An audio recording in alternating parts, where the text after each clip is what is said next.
Son las 8:12. Esta semana, para ser más precisos, el sábado, se va a cumplir un nuevo aniversario del estallido social. Y como pasa el tiempo, qué rápido, 6 años ya. 6 años. Sí, pero bueno, una de las virtudes que tiene el paso del tiempo es que nos permite mirar las cosas de una manera más sosegada, con la perspectiva y sus ventajas. Y algunas de estas perspectivas se han plasmado en libros como este que voy a mostrar, ocurrió en octubre, Diario del Estallido de mi paso por el INDH, del profesor de nuestra universidad, en ese tiempo director del INDH, como dice el título del libro, y de alguien que tiene la cualidad de que ha pasado desde la acción pública a la academia y de vuelta, por lo tanto, con ese vaivén nos puede contribuir con su mirada. Sergio Mico, muy bienvenido. Gracias por estar en la radio de la Universidad de Chile. Que es mi casa, muchísimas gracias por la invitación. Yo soy el que está agradecido. Sergio, parto con 2 preguntas en una, a ver si las puedes juntar, periféricas, y luego entramos al contenido del libro. Primero, ¿por qué sentiste que era necesario escribirlo? Y segundo, ¿por qué habiendo transcurrido tiempo ya ha provocado las reacciones que ha provocado? Que yo las resumo en lo siguiente. Por un lado, es uno de los libros más vendidos hoy en Chile. Y por el otro lado hay gente que está muy enojada. De hecho, ahí en la presentación del libro en la Universidad Católica hubo un intento de funa, que por cierto no corresponde, pero lo menciono simplemente como un síntoma de una reacción que provoca el libro también, ¿no? Bueno, ahí están las 2 preguntas. ¿Por qué te pareció necesario escribirlo y por qué piensas que provoca esta Por reacción? una razón personal, Patricio, y otra comunitaria. La personal es que yo quiero que mis hijos y si tengo nietos y nietas sepan por qué el abuelo, el papá, actuó como actuó. Porque ellos sufrieron mucho. El apellido Mico es muy raro. Somos 20 en todo el país. Y la comunitaria es que los pueblos que olvidan su historia están condenados a repetirla, que es un tópico. Y qué pasó, por qué ocurrió y cómo evitar que vuelva a ocurrir, me parece que son 3 preguntas fundamentales. Y las reacciones saliendo una persona que había comprado el libro de una librería, me reconoció y se me acercó y estaba emocionado, me dijo que le había costado mucho. Así primero le llamó la atención, le ocurrió en octubre, y que le había costado mucho leerlo, escucharlo, porque bueno, el libro parte día a día con lo que ocurrió. Y los chilenos, bueno, de cada 5, 4 guardan un mal recuerdo de lo que ocurrió. Entonces, pero el libro trata un tema que a todos nos afectó muy dolorosamente. Y los que se entusiasmaron terminaron con una sensación de frustración muy grande. Entonces, por eso yo creo que el libro está despertando controversia. Y con respecto a lo que mencionas tú de la funa, bueno, tengo un capítulo entero donde las condeno. Es una violación a los derechos humanos, a la libertad de expresión, de pensamiento, la funa, al debido proceso. Pero sabes, Patricio, a mí cuando gente víctimas de trauma ocular particularmente me manifiestan su rabia en contra mía, yo entiendo que yo era el rostro más visible para ellos del Estado de Chile. Un Estado que los mutiló y un Estado que después no hizo adecuadas políticas de verdad, justicia y reparación. Entonces, no lo justifico para nada, obviamente, lo condeno, pero sí comprendo que hay todavía mucho dolor y que va a haber por muchos años mucho dolor. Sí. Vamos a ir a eso, Sergio. En el libro tú planteas que tienes la convicción de que no hubo una decisión del entonces presidente de la República, Sebastián Piñera, de implementar una política de violación sistemática de los derechos humanos, ¿no? De hecho, en entrevistas posteriores han planteado que ese argumento es el que parece provocar más en rabia en algunas personas. ¿Por qué piensas que no fue así? Pero te pregunto luego, adicionalmente, ¿cómo ponderarías entonces la responsabilidad política o el desempeño del presidente Piñera en esa materia en ese momento? Mira, lo primero es que cuando yo el 3 de noviembre dije que no eran sistemáticas, el 80% de los chilenos pensaba que eran sistemáticas. Se hizo una encuesta de los UDP, COES y de la Chile, entre otras universidades. Yo ahí lo que sostuve es que para que fueran sistemáticas, como fueron en la dictadura, tú necesitabas, como tú dices, una decisión política de organizar, planificar ejecutar, supervisar un ataque masivo a la población chilena, que en este caso era hecho por Carabineros. Y hoy día te digo, bueno, la directora del instituto, que pensaba que sí eran sistemáticas, la exdirectora, y que me sucedió, dijo que no eran sistemáticas. El presidente Gabriel Boric dijo que no creía que el presidente Sebastián Piñera hubiese ordenado violación a los derechos humanos. La Fiscalía del Tribunal Penal Internacional no abrió un proceso por delitos de lesa humanidad. El general Yáñez, que era el encargado de orden público el 18 de octubre del 2019, bueno, se fue con honores de este gobierno y reconoció que este era uno de los gobiernos que más había apoyado a Carabineros. Ahora, así que mira, de un punto de vista jurídico, penal, bueno, de hecho se está persiguiendo el alto mando por omisión, porque no hizo todo lo que debía haber hecho para evitar que continuaran las violaciones a los derechos humanos. Ahora, evidentemente que hay una enorme responsabilidad política de todas nuestras autoridades, partiendo por la del presidente. Y también te quiero decir del Congreso y de anteriores gobiernos. Mira, una de las cosas más duras del estallido, Patricio, son las víctimas de trauma ocular, y esos fueron producidos por escopetas que hacía 12 años, que se sabía que producían esos daños. Y yo, Patricio, te pediría que reporte este tema. ¿Se renovaron las escopetas antidisturbios en este gobierno? Yo no sé, lo hago no como una pregunta retórica, porque no sé la respuesta, pero ahí nosotros como instituto somos muy duros con respecto a este tema. Sí, Ahora, Sergio, para que se pueda entender, ¿no? Porque la definición de violación no sistemática, tú sabes, lo sabes mucho mejor que yo, es una definición institucional súper importante. Claro. Pero no necesariamente va en la misma línea que las subjetividades de la vida cotidiana. No, por supuesto. Entonces, lo que ocurrió durante varios días o semanas, me atrevería a decir, porque lo recuerdo como periodista, es que todos los días ocurría al menos algún incidente serio con manifestantes, a veces traumas oculares 3, 4 días consecutivos. Así es.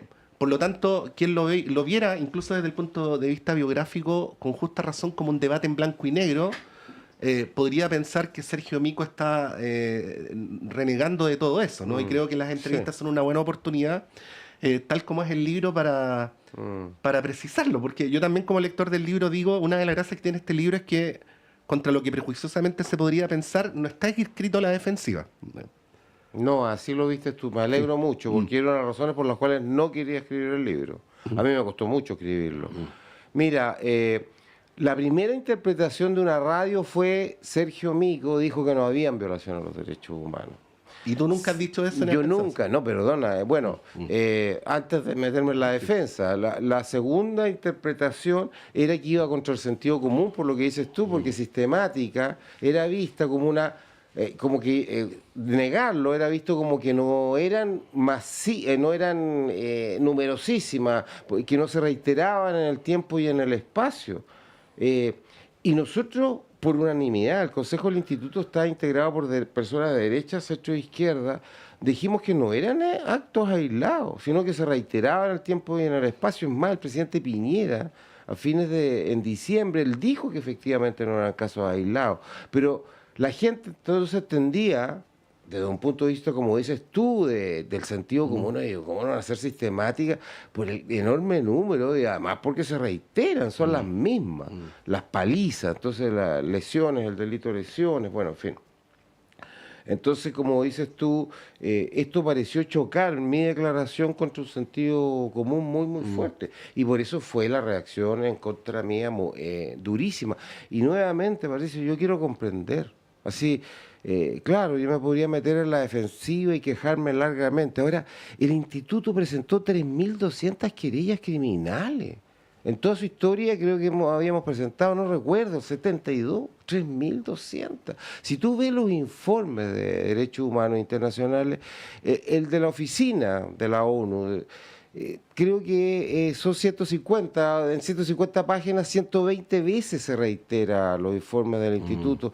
Te digo más, la acusación constitucional contra Sebastián Piñera, de las 260 páginas, hay más de 110 que son los reportes del instituto. Entonces, yo creo que ahí también, Patricio, después de haber comprendido estas dos primeras, si este señor dijo que no hay violaciones, otros dijeron cómo no van a ser sistemáticas si son tantas y son tan reiteradas.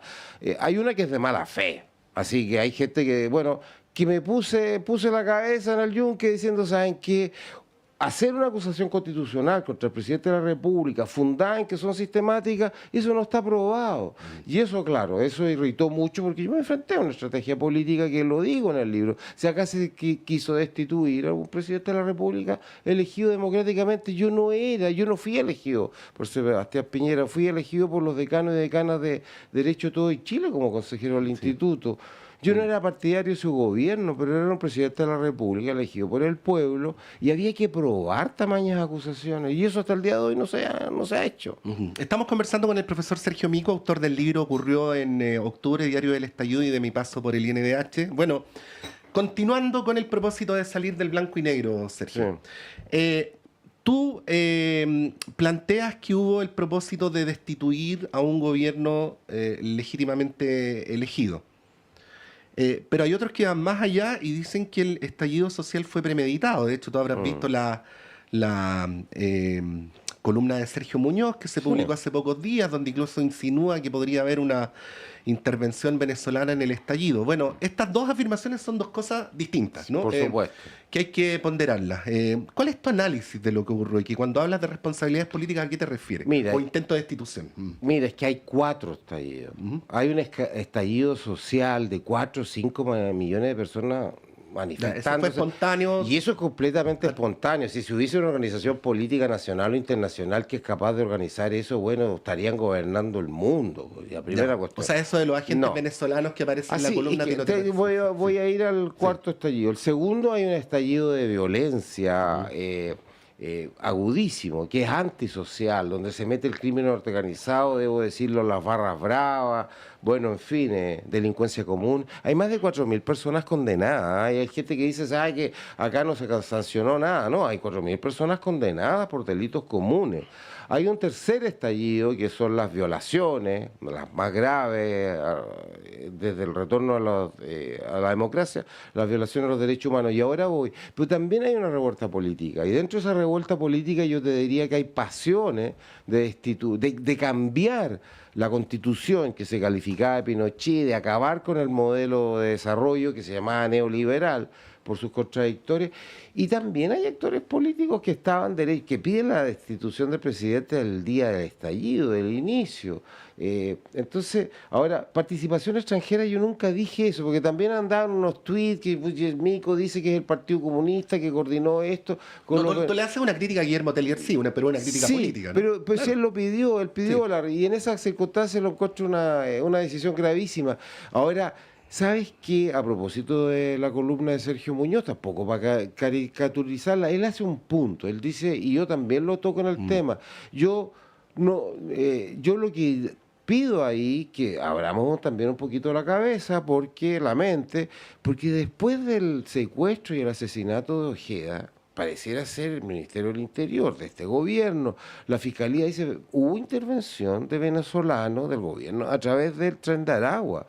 Entonces, ahí yo creo que falló nuestra institucionalidad. Yo creo que hay un libro sobre lo que hizo la Fiscalía en las investigaciones de esto y que fue bastante deficiente.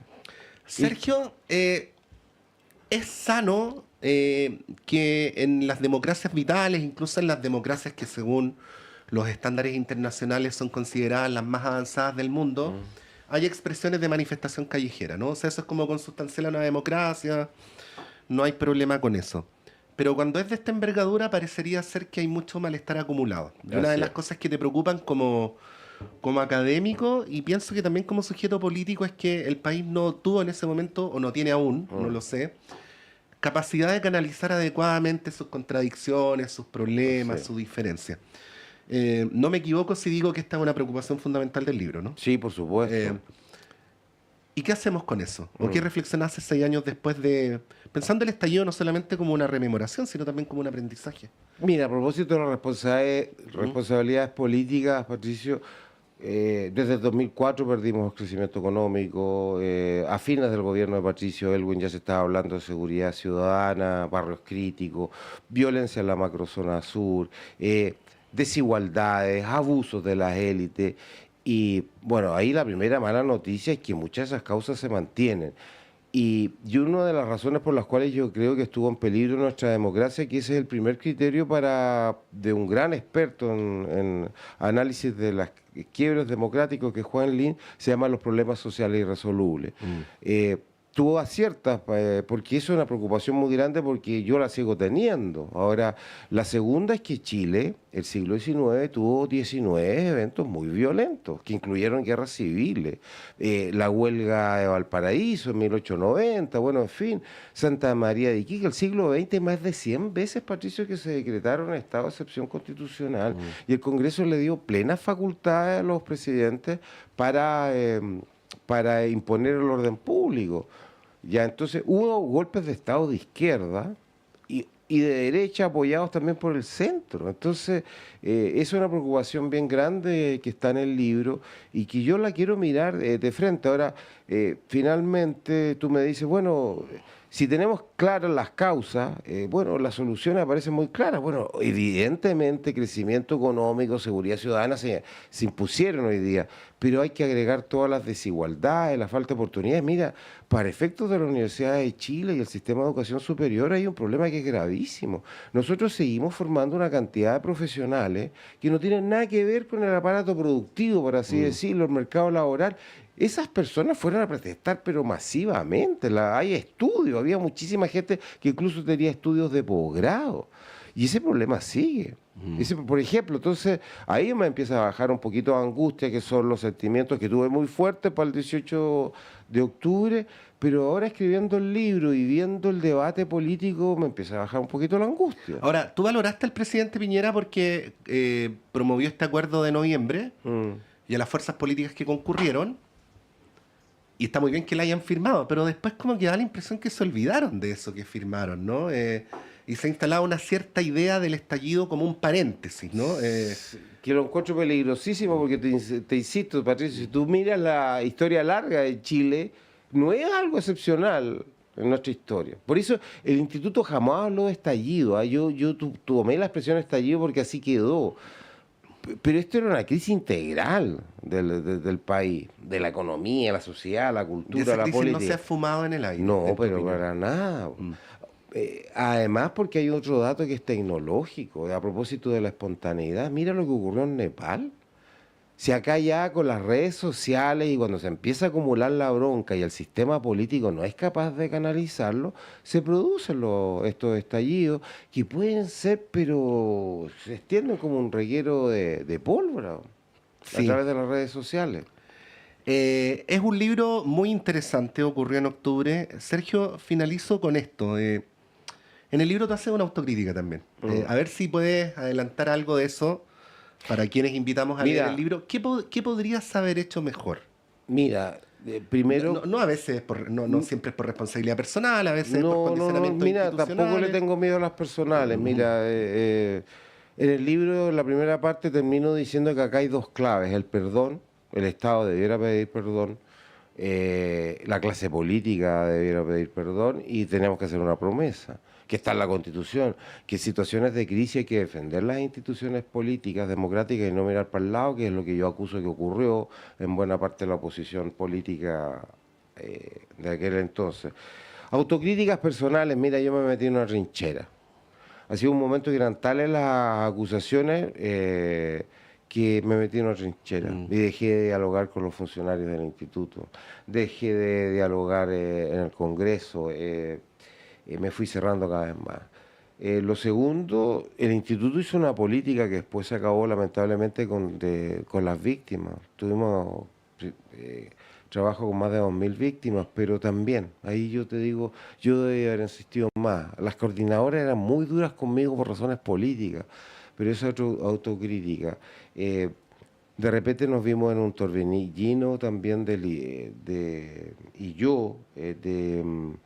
linchamientos de carabineros. ¿Te acuerdas del de Panguipulli? Que me da mucha vergüenza.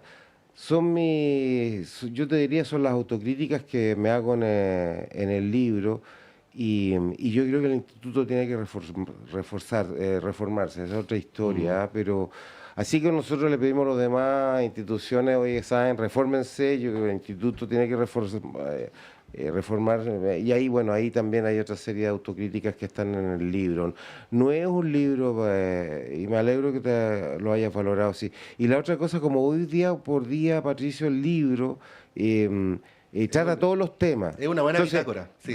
Claro, pero te dice, bueno, hay gente que está indignada por las pensiones de gracia. En ¿Y eso lo reconstruiste o hace la práctica de tomar apuntes? Lamentablemente, un libro de mis emociones no lo tengo, pero 40 agendas tenía y todo. Bueno, y sabes que a la gente que me critica, porque lo que dije, que estoy hablando de tan duro contra la violencia y todo, yo les pediría que leyeran el libro. Y te digo más, a mí me encantaría tener un diálogo acá en la Universidad de Chile, en esta radio, porque a mí es bien, yo escribí el libro para eso también, así, bueno, debatamos. Entonces, si ustedes creen que son sistemáticas o que yo como director cometí errores gravísimos, yo quisiera que lean el libro y que lo conversemos. Si para eso es el libro también. Bueno. Sí, pues.